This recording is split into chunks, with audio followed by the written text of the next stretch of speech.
예수 그리스도의 나심은 이러하니라. 그 모친 마리아가 요셉과 정혼하고 동거하기 전에 성령으로 잉태된 것이 나타났더니 그 남편 요셉은 의로운 사람이라 저를 드러내지 아니하고 가만히 끊고자 하여 이 일을 생각할 때에 주의 사자가 현몽하여 가로되 다윗의 자손 요셉아 내 아내 마리아 데려오기를 무서워 말라. 저에게 잉태된 자는 성령으로 된 것이라. 아들을 낳으리니 이름을 예수라 하라. 이는 그가 자기 백성을 저희 죄에서 구원할 자이심이라 하니라.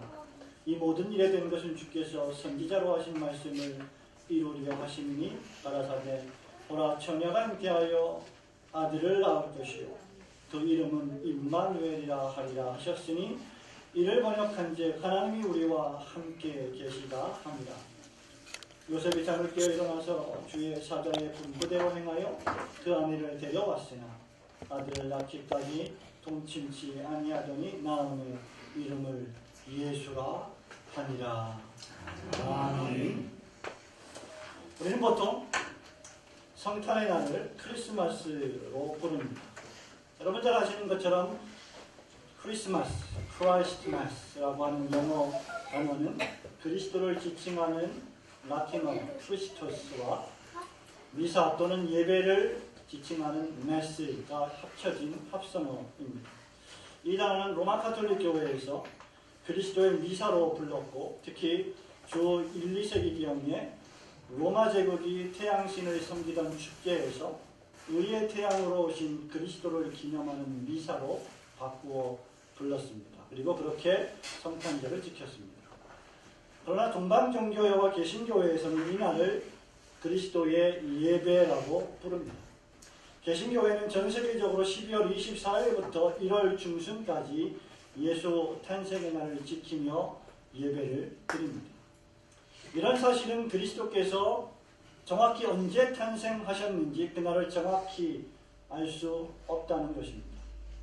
전 세계적으로 성탄 축하 예배를 12월부터 1월까지 연장해서 하는 이유도 바로 여기에 있습니다.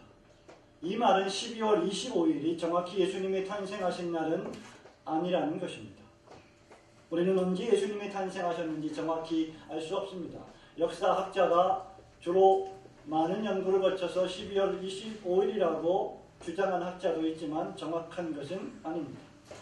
그러다 보니까 예수 그리스도를 믿지 않는 비신자들은 이 절기의 기독교적 기원을 애써 모른 척하면서 여기에 세상 문화를 덧대어서 찬송을 부르며 흥겨운 캐롤을 부르며 팝송을 섞어 부르며 성탄절을 지킵니다.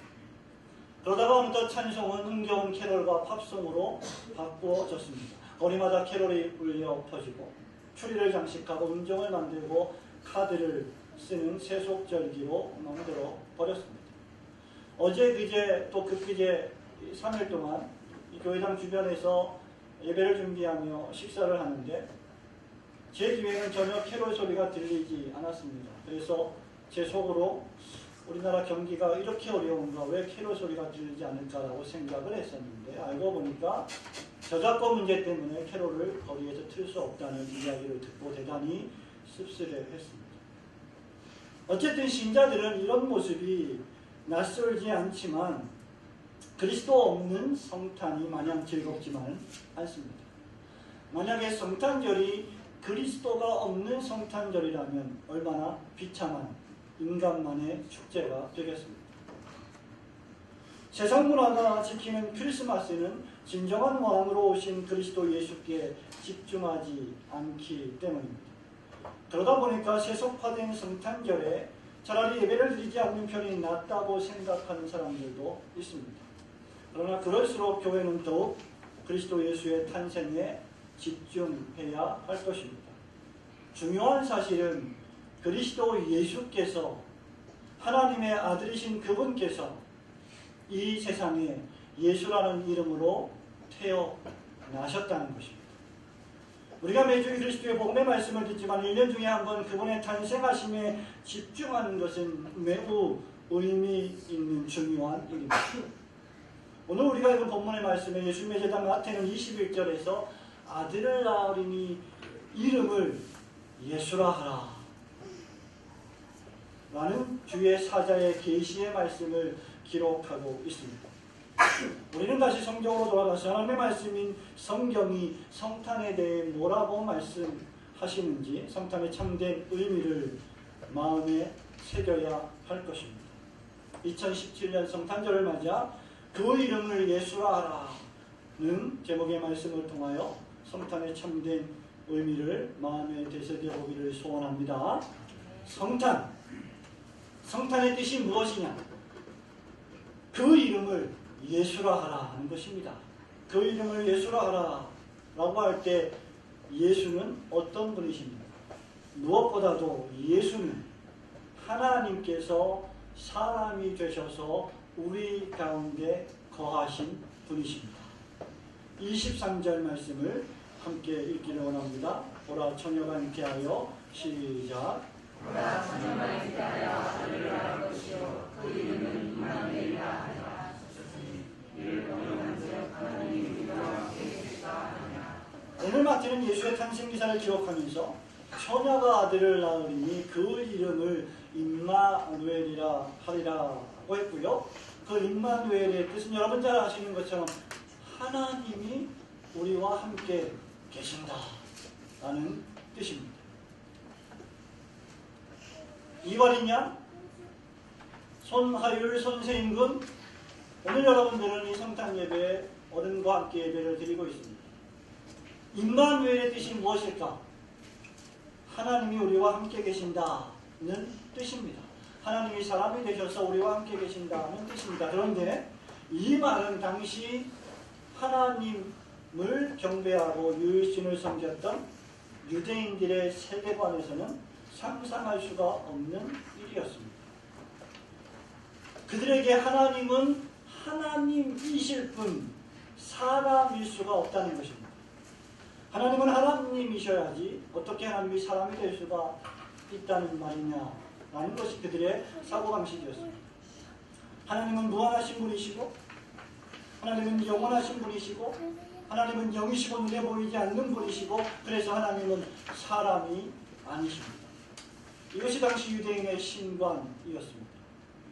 그들이 예수 그리스도를 지금까지 영접하지 않고 배격하는 이유도 역시 이것입니다. 그들은 사람으로 오신 예수를 믿지 않는 것입니다.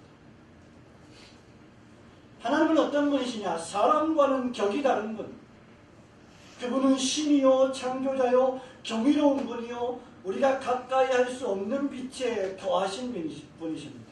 구구절절이 다 옳은 말씀입니다. 그런데 놀랍게도 마태는 오늘 본문에서 뭐라고 말합니까? 하나님이 우리와 함께 하십니다. 사도 요한은 이에 대해서 뭐라고 말하고 있습니까? 요한복음 1장 14절에서 말씀이 육신이 되어 우리 가운데 거하시네 라고 말씀하고 있습니다. 누가복음 2장 11절에서 오늘날 다윗의 동네에 너희를 위하여 구주가 나셨으니 곧 그리스도 주시니라 라고 말하므로 예수 그리스도께서 실제 사람으로 이 땅에 태어나셨음을 선언하고 있습니다. 이것이 바로 예수 그리스도의 성육신입니다. 성자 하나님이 사람이 되어 오신 것입니다. 하나님이 아기가 되어 오신 것입니다.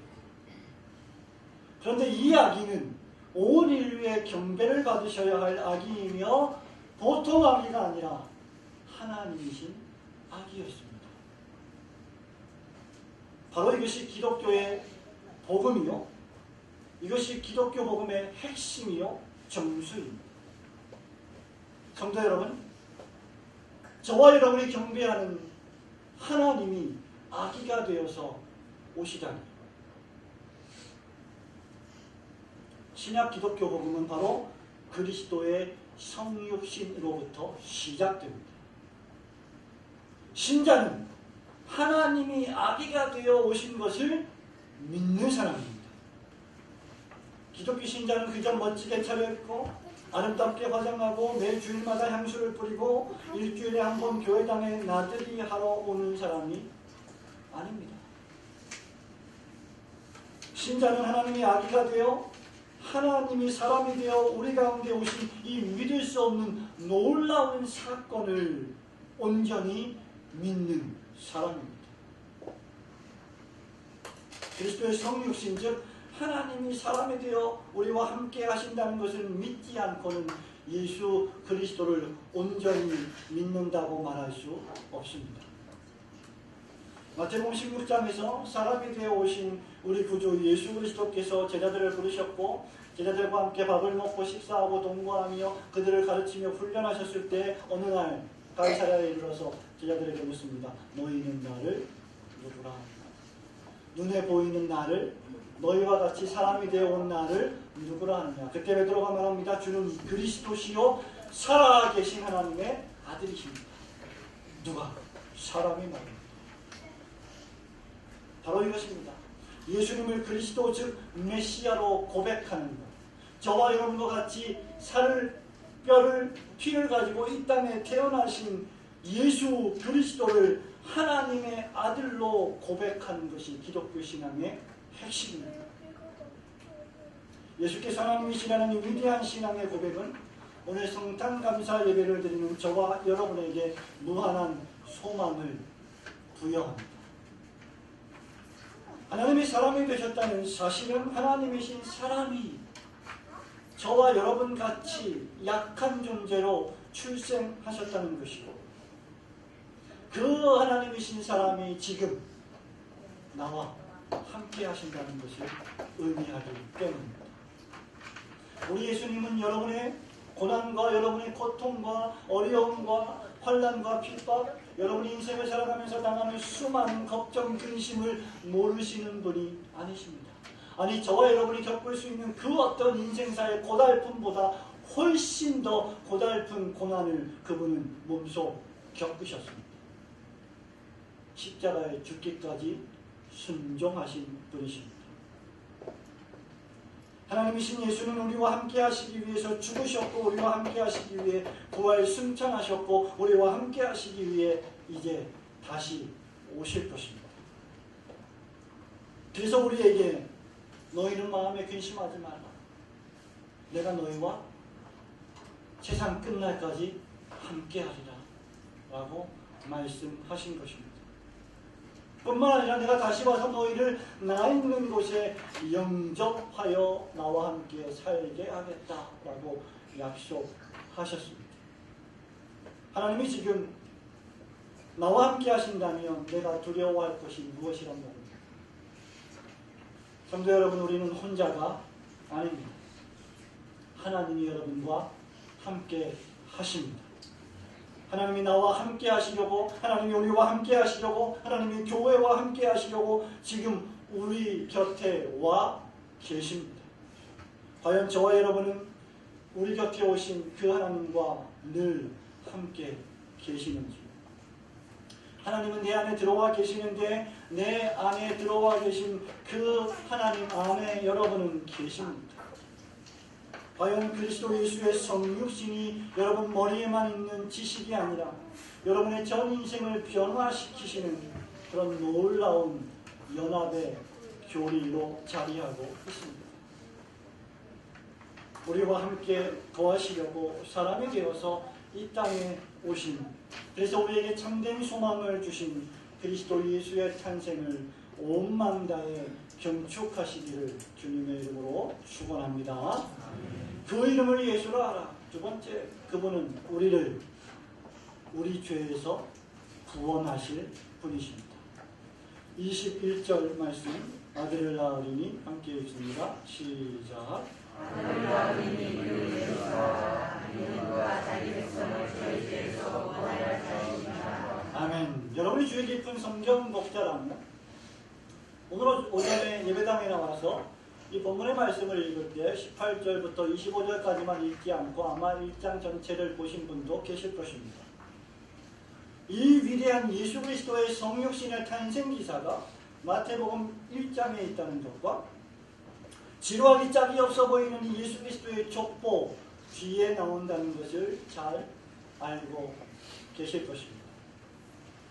여러분, 예수 그리스도의 족보, 이 족보는 교회 역사 이래 수많은 교인들 사이에 낳고 죽고를 반복하는 창세기 5장의 아담의 족보만큼이나 가장 지루한 성경 본문 가운데 하나로 인식되고 있습니다. 하지만 이 지루한 족보 끝에 누가 탄생하십니까? 예수 그리스도께서 탄생하십니다.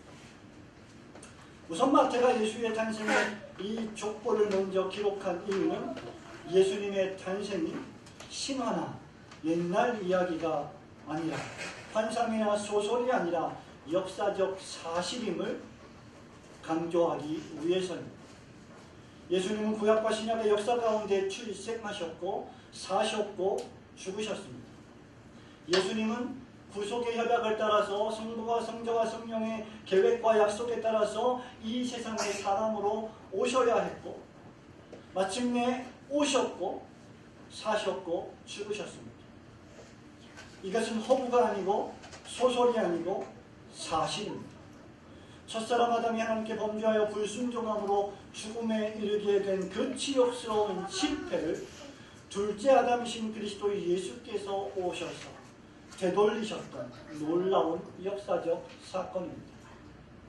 그러므로 성탄은 그저 뉴스이며 엄청난 선언입니다. 그리고 역사적 사건입니다. 하나님의 아들이 사람이 되어 이 땅에 오셔야만 했고 실제로 오셨다는 사실 말입니다. 그리스도인은 이야기나 허구를 믿는 자들이 아니라 역사적 사실을 믿는 자들입니다. 그리스도인들은, 교회를 다니는 사람들은 예수께서 어떤 옛날 이야기에 또는 이솝 이야기, 이솝우화에 나오는 사람들이 꾸며낸 이야기를 믿는 사람들이 아니라 실제 하나님께서 이 땅에 오신 역사적 예수 그리스도를 믿는 사람들입니다. 그러므로 우리가 교회를 다닌다고 우리의 구원이 보장되는 것이 아님을 명심하십시오.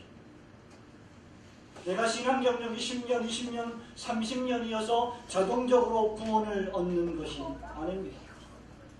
내가 직분을 받았기 때문에 나의 구원이 자동적으로 담보되는 것도 아닙니다. 내가 목사의 아들이고 장로, 권사, 집사의 아들이기 때문에 당연히 나는 구원받을 것이라고 착각해서도 안 됩니다. 그런 것들은 결코 구원을 보장하지 않습니다. 구원은 하나님께서 역사에 이루신 사건을 믿어야만 합니다. 하나님이 사람이 되어 오신 이 땅에 그 사람으로 오신 역사적 사실을 믿으셔야 합니다. 예수께서 왜 역사 속에 개입하셔야 했습니까?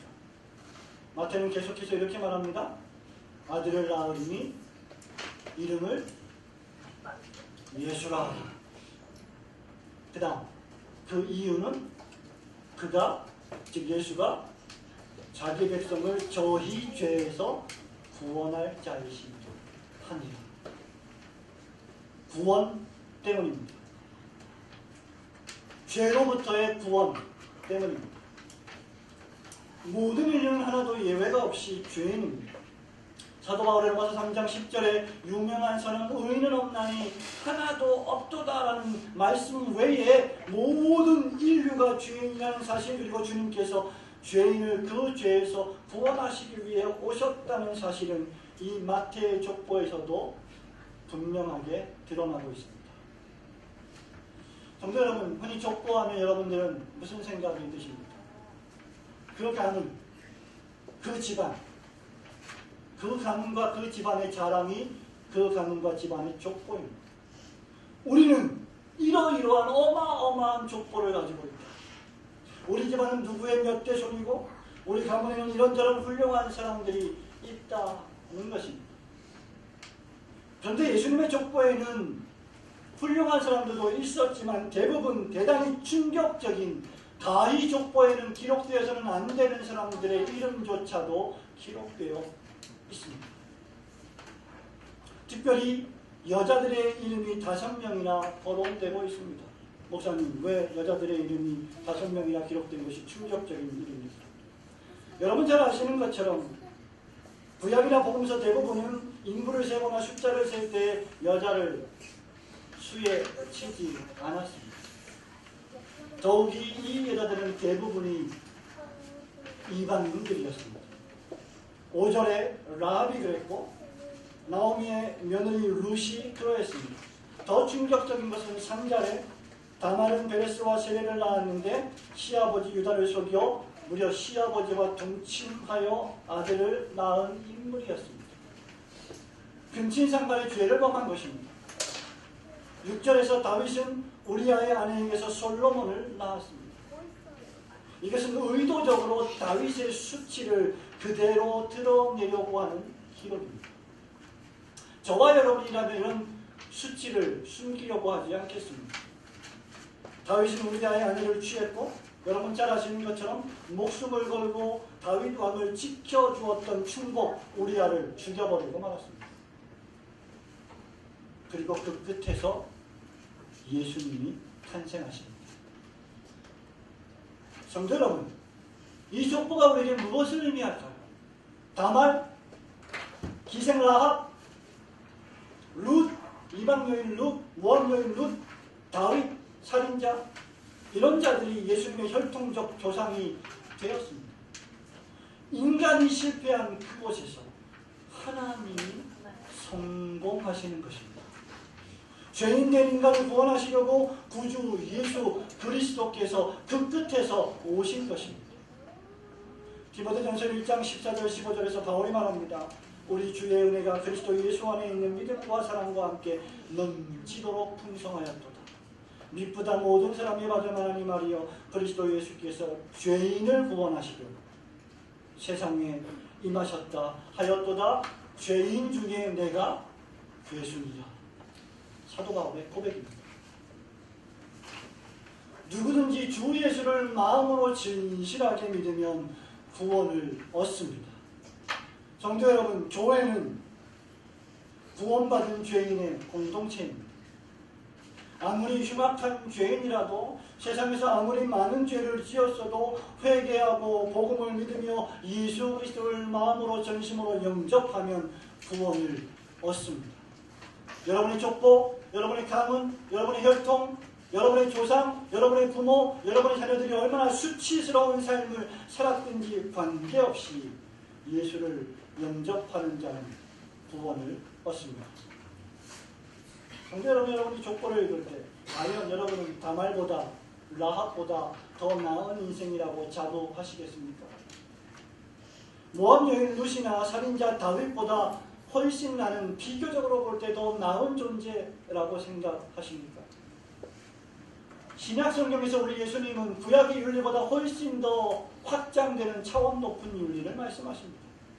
구약에서는 사람을 찔러 죽여야 살인죄가 성립되지만 신약에서는 형제에 대하여 분노하고 욕을 하고 나가라고 하는 자들은 이미 살인한 자라고 선언하고 있습니다. 여자를 보고 마음에 음욕을 품은 자는 이미 간음한 자라고 선언하고 있습니다. 저와 여러분은 스스로를 절대 구원할 수 없습니다. 우리의 죄는 너무나 중독성이 강해서 헤어나올 수 없습니다.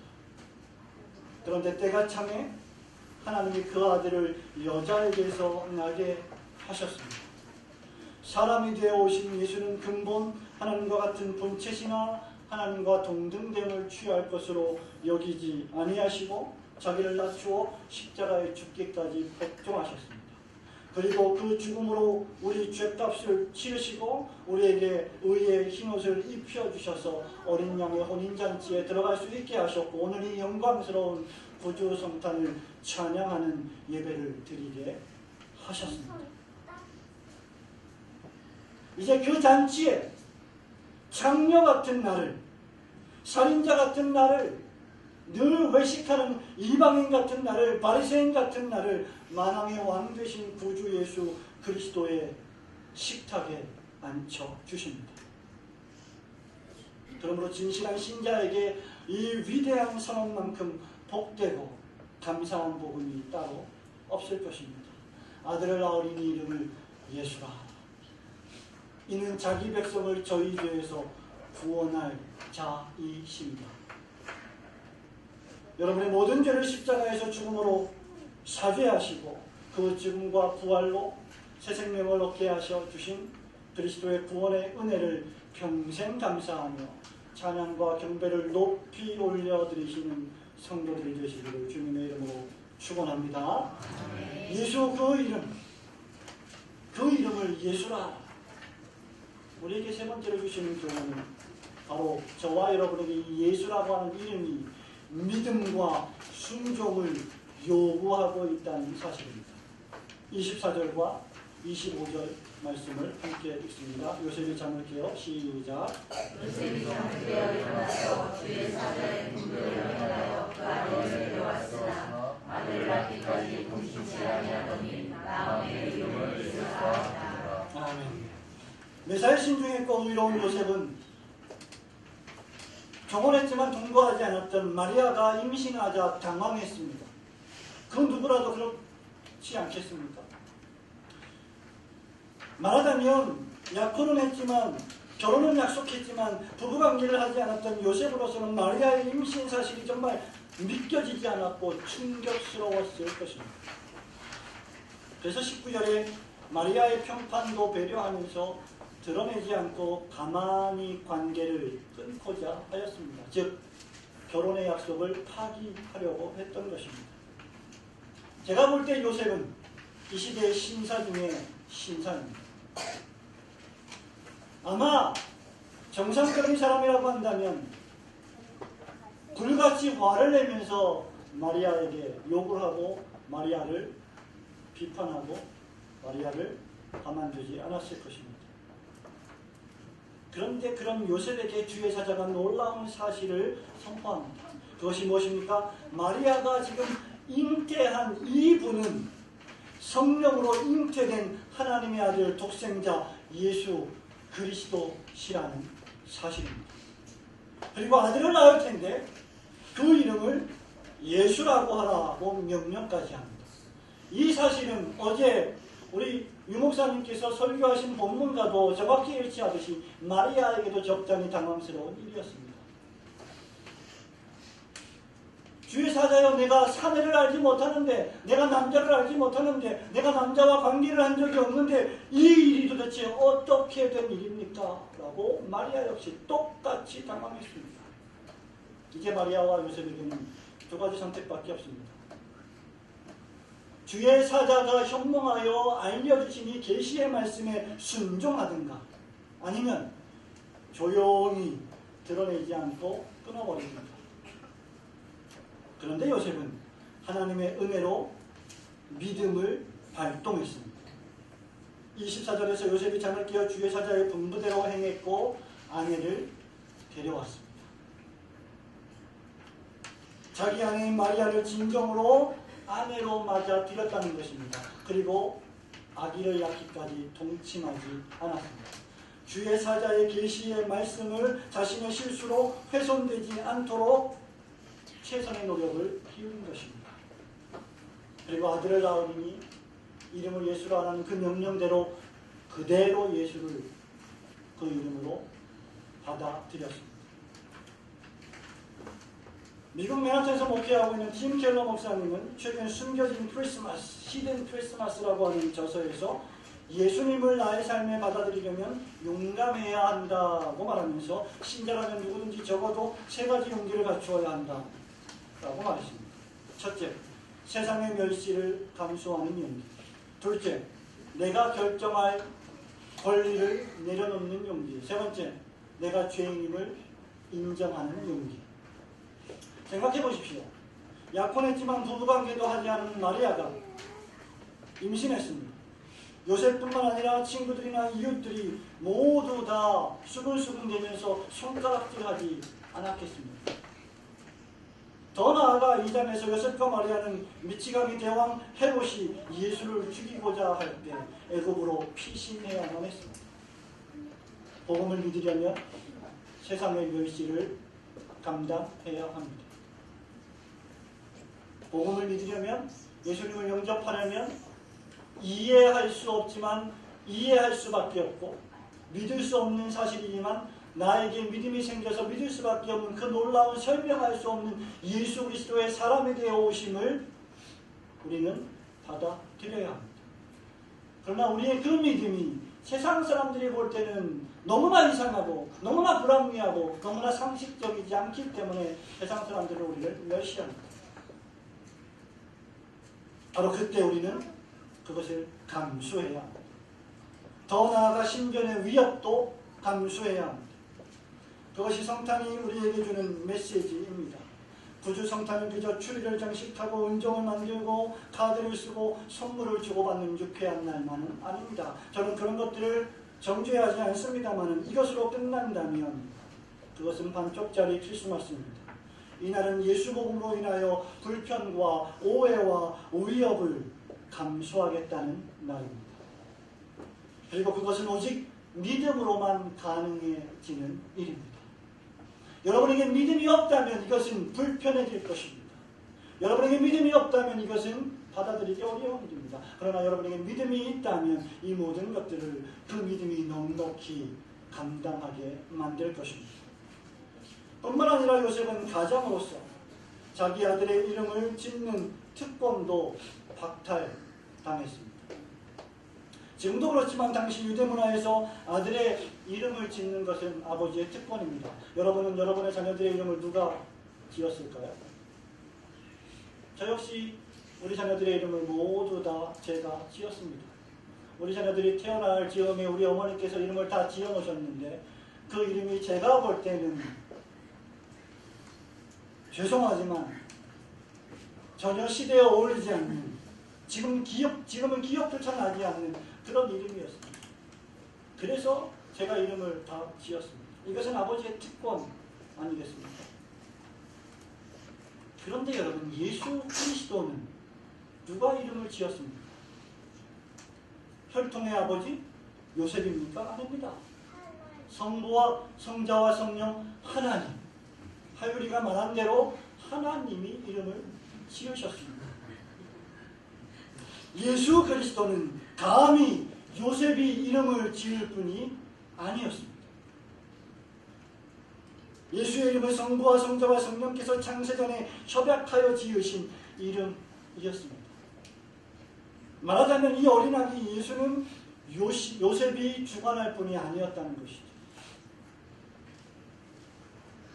요셉이 하나님의 위대하신 성탄의 구속 역사에 동참하는 인물이 되려면 이것을 받아들여야 했습니다. 아들을 낳으리니 이름을 예수라 하라. 그 아들은 너의 아들이 아니라 그 아들은 하나님의 독생자이시라. 그것을 믿어야 하고 받아들여야 합니다.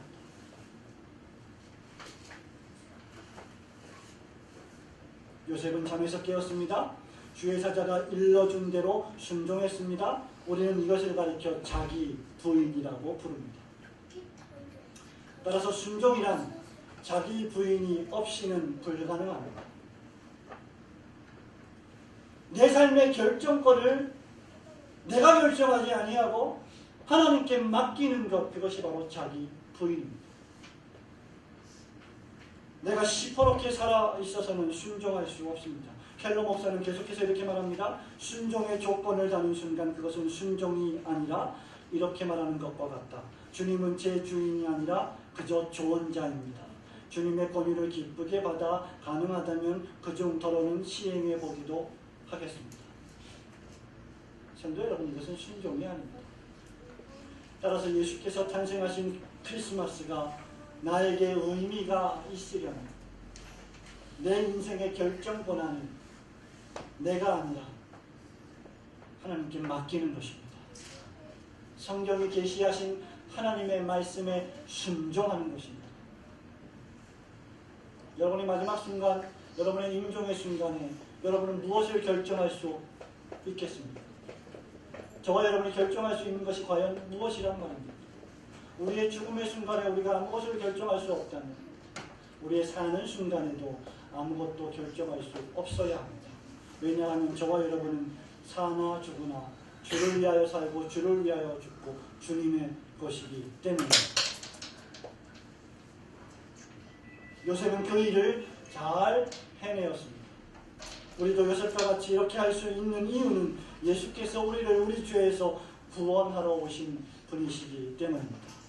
그래서 우리는 용기 있게 주님, 제가 죄인입니다. 나를 불쌍히 여겨 주옵소서 라고 기도하면서 우리를 그 죄에서 구원하러 오신 예수님의 자비와 사랑을 마땅히 믿음과 순종으로 경축해야 합니다.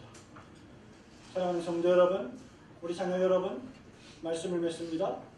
하나님의 아들로 오신 그리스도 예수는 교회와 성도에게 가장 크고도 위대하고도 영광스러운 선물입니다. 우리 교회는 어제 성탄 찬양 예배 후에 가족들이 준비한 선물을 교환하고 나눴습니다. 여러분이 받은 선물이 어째 마음에 드십니까? 꼭 마음에 드는 것만은 아닐 것입니다. 선물은 그러나 사람을 기쁘게 합니다. 예수 그리스도의 십자가는 죄인된 저와 여러분이 인생 가운데 받을 수 있는 가장 최고의 선물입니다. 사람이 천하를 얻고도 자기 생명을 잃어버리면, 사람이 천하를 얻고도 자기 생명이 지옥에 떨어진다면, 죄와 심판 가운데 처해진다면 무슨 유익이 있겠습니까? 사람이 예수 그리스도를 믿지 않으면 예수님 말씀처럼 다만 밖에 버리고 말라지는 나뭇가지가 될 것이고, 사람들이 그 나뭇가지를 모아다가 어떻게 한다고 했습니까? 불에 던져서 사릅니다. 불태워버린다 라고 했습니다. 예수를 믿지 아니하면, 예수를 영접하지 아니하면 죄에서 구원받을 수 없습니다. 사랑하는 성도 여러분, 저와 여러분들은 예수님을 확실히 믿으십니까? 서서히 우리를 조여오는 죽음으로부터 우리는 해방될 수 없습니다. 예수를 믿지 않는다면 말입니다. 그러나 주 예수를 믿으면 구원을 얻고 그를 믿는 자마다 영생을 얻게 될 것입니다. 그 이름을 예수라. 여러분, 이 말씀, 이 짧은 한마디 말씀, 이 주의 사자가 계시하여 주신 이 한마디 말씀을 오늘 밤 또 2017년이 끝나는 날까지 한번 깊이 묵상해 보시기 바랍니다. 그 이름을 예수라 하라. 하나님이 우리와 함께 하신다. 하나님이 우리를 죄에서 구원하신다. 하나님이 우리에게 믿음과 순종을 요구하신다. 기쁘다 구주 오셨네. 만백성 맞아라. 온 교회 다 일어나 주 찬양하여라. 고음 불가인 우리가 잘 부르지 못하지만 우리의 마음속 깊은 곳에서 울려 퍼지는 고백입니다. 우리 구주 예수 그리스도께서 이제 다시 오실 때까지 영원토록 구주 예수 그리스도를 온 마음 다해 찬양하시는 성도들이 되시기를 주님의 이름으로 축원합니다.